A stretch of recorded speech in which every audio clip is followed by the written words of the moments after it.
A gente está muito feliz de fazer esse bate-papo aqui com vocês, separar um bloco exclusivo para a gente tentar aprofundar alguns temas que são muito relevantes. Ó, chegando a comunidade, ó a comunidade chegando. A gente está muito feliz de fazer esse bate-papo aqui, porque a gente precisa, dentro de um evento tão grande, onde mobilidade corporativa se estendeu tanto, né? Porque vocês que estão vendo as palestras lá do Space Content, a gente está tendo esse olhar para o futuro, que é o Welcome to More, mas a gente não podia deixar de esquecer um pouco das raízes da gestão de frota. Do que a gente pode fazer dentro da gestão para torná-la mais eficiente, para torná-la mais dinâmica. Então, se olhar lá no conteúdo, a gente preparou com muito carinho, tem muita gente legal vindo falar aqui hoje e amanhã. Então, é um espaço mais compacto, de debate, de conversa, de perguntas, de você levantar a mão, interagir, para que realmente seja um enriquecedor, assim, que a gente possa contribuir com você. E todo mundo que está aqui, que está acessando essa sala, tem acesso ao lounge aqui do lado também, se quiser ir lá fazer reuniões, bater papo, também façam isso, tá? E a gestão de frota é uma coisa importante, porque a gente, quando nós fundamos o Parar em 2012, a gente fundou o Parar em novembro de 2012. Então, a gente faz agora, em novembro, 6 anos de vida. A gente começou como uma plataforma de gestão de frota.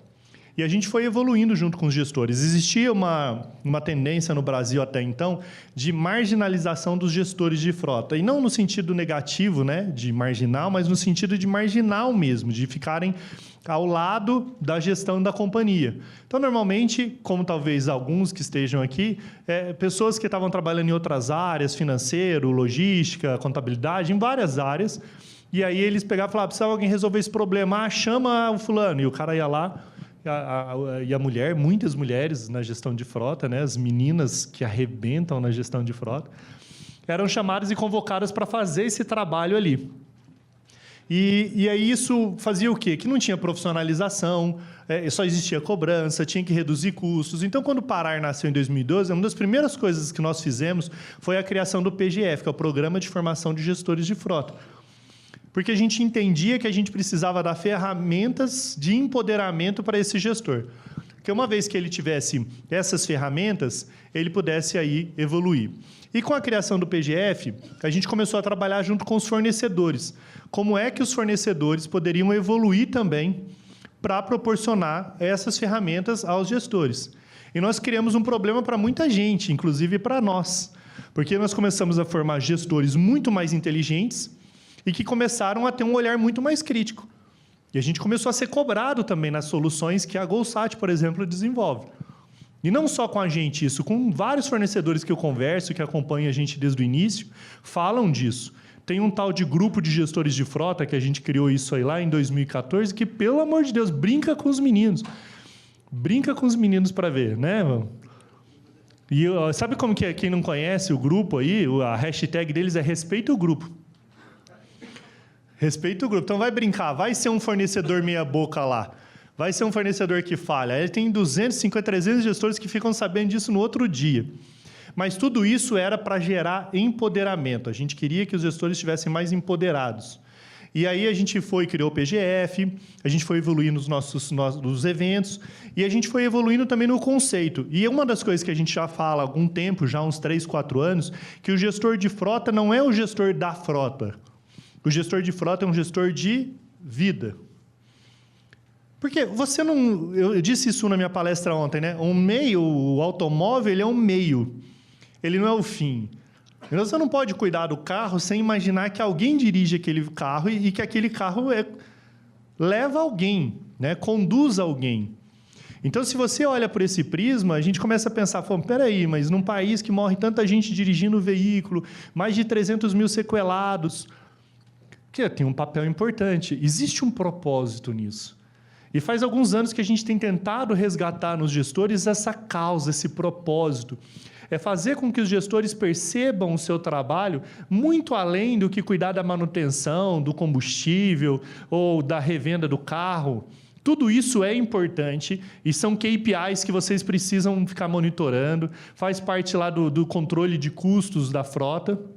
Mas, mais do que isso, existe aí uma causa por trás, que é levar cada pai de família, cada mãe de família de volta para suas casas no final de dia de trabalho. Isso virou uma obsessão para a gente aí, para quem acompanha a gente desde o início. Tanto é que a gente criou agora o PFC, que é o Programa de Formação de Condutor. A gente já tinha criado ano passado, que foi um sucesso. Esse ano a gente transformou ele num aplicativo e a gente está lançando oficialmente agora esse Programa de Formação de Condutor, que é mais uma ferramenta para ajudar os gestores de frota a conseguirem ser mais eficientes naquilo que vocês fazem. E aí, depois de gestor de vida, né, a gente começou a falar do gestor de mobilidade. Porque gestor de mobilidade, aí a pessoa que é preocupada com a mobilidade, ela começa a ter um olhar um pouco mais aberto, não tão só fechado. Então, você não está cuidando só do carro e de quem dirige o carro. O gestor de mobilidade começa a ter uma visão mais periférica, uma visão mais ampla sobre tudo que é mobilidade dentro da sua companhia. Como é que a empresa se move? Como é que os carros se movem? Será que aplicativo de carona faz sentido ou não?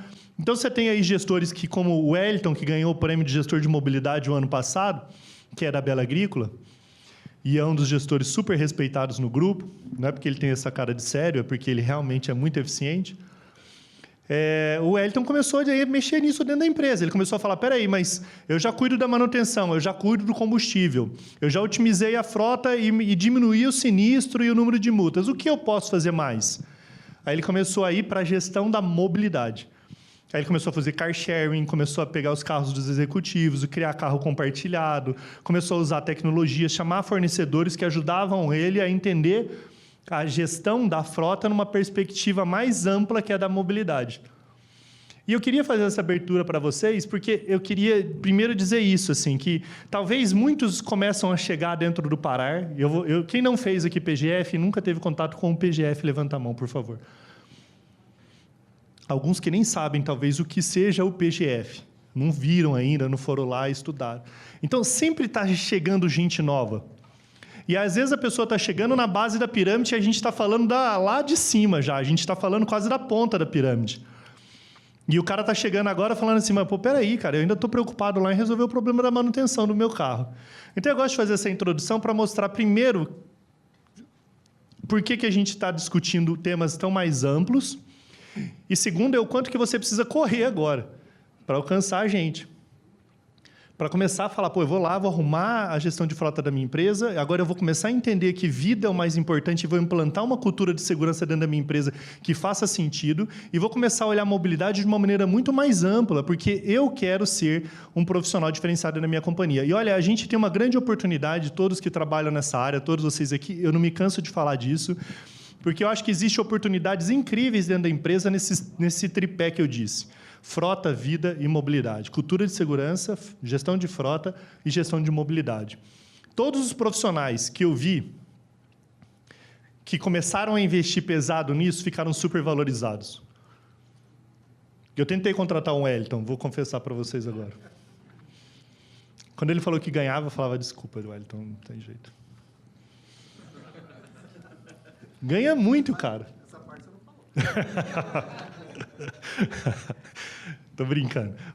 Os profissionais, mas eu sei que ele é muito reconhecido dentro da empresa, que nós encontramos um diretor esses dias num voo e ele falou muito bem do trabalho que o Wellington desenvolve lá. E até então, e eu que acompanhei o trabalho de perto, antes do Wellington assumir gestão de frota, era uma área marginalizada dentro da empresa. Então, existe muita oportunidade. Eu podia falar com o Eduardo Bortotti aqui, que está ali, o que era, né, a discussão de frota, de mobilidade, quando você engajou. Hoje o cara é famoso, cara, dando entrevista, sai no exame, sai um monte de lugar para contar o case que ele está construindo.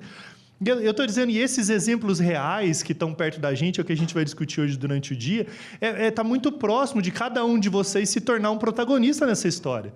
De olhar para o caminho que eles trilharam e falar assim, mas espera aí, o que ele fez que eu não fiz ainda na minha gestão? O bacana desse trabalho colaborativo, dessa proximidade, da gente montar um ambiente mais fechado, é para que vocês também tenham essa provocação entre vocês e aprendam um pouco uns com os outros. Porque se eu tivesse no lugar de vocês, começando a gestão de frota agora, alguém que não teve contato com o PGF ainda, eu ia colar nesses caras. Falar, pô, o que você fez lá? Você pode me ajudar? Como que foi o seu passo a passo? Como que você convenceu diretoria? Que é um desafio enorme que um monte de gente pergunta isso. Como é que eu convenço diretoria? O meu diretor a entender a gestão de frota como algo de valor. Como que faz?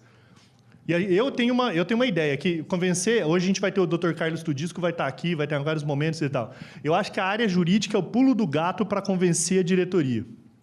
A maioria das empresas que não tem uma cultura de segurança estabelecida, que não tem uma política de frota bem construída e que não tem uma política de mobilidade, eles têm vários agravantes legais que, se você aprender 2, 3 deles e falar para o seu diretor essa fraqueza legal que a empresa tem, não tem como o cara ter contra-argumento para isso. Porque ele pode ter um monte de contra-argumento para vários assuntos que você falar. Mas quando você falar para ele assim, o nosso carro aqui é política de... carro não é benefício, nosso carro é ferramenta de trabalho. Mas todo mundo trabalha final de semana. Você sabe qual é o agravante legal se ele se acidentar e matar alguém num domingo de madrugada saindo de uma festa de casamento? Se você começa a ir para esse viés jurídico, o cara vai falar, opa, peraí, eu preciso então mudar isso. Aí ele vai chamar o advogado e você vai estar empoderado, porque foi você que levou essa iniciativa, foi você que começou a discutir isso. Aliás, eu vi muitos gestores ficarem mais empoderados nas suas companhias indo por esse viés. Então, que seja hoje e amanhã uma tarde muito produtiva para vocês, que vocês possam debater a fundo a gestão de frotas, subir o nível da discussão. A gente vai ter o Zé Ramalho dando uma palestra incrível aqui para vocês sobre cultura de segurança, que vocês possam aprender mais sobre gestão de frota, sobre mobilidade e sobre cultura de segurança. Esse tripé é o que vai fazer com que você seja o profissional do futuro e que essa profissão, que ainda muitos veem de uma maneira marginalizada, se torne a profissão do futuro também, assim como tem sido para muita gente que a gente tem acompanhado. Pode ser e vai ser, com certeza, para cada um de vocês, tá bom? Eu fico muito feliz de ver rostos aqui que a gente acompanha há muito tempo, que está com a gente há muito tempo. Muito obrigado mesmo por essa caminhada junto com a gente. Eu espero que o evento esteja sendo muito produtivo para vocês e que esses dias sejam ainda mais.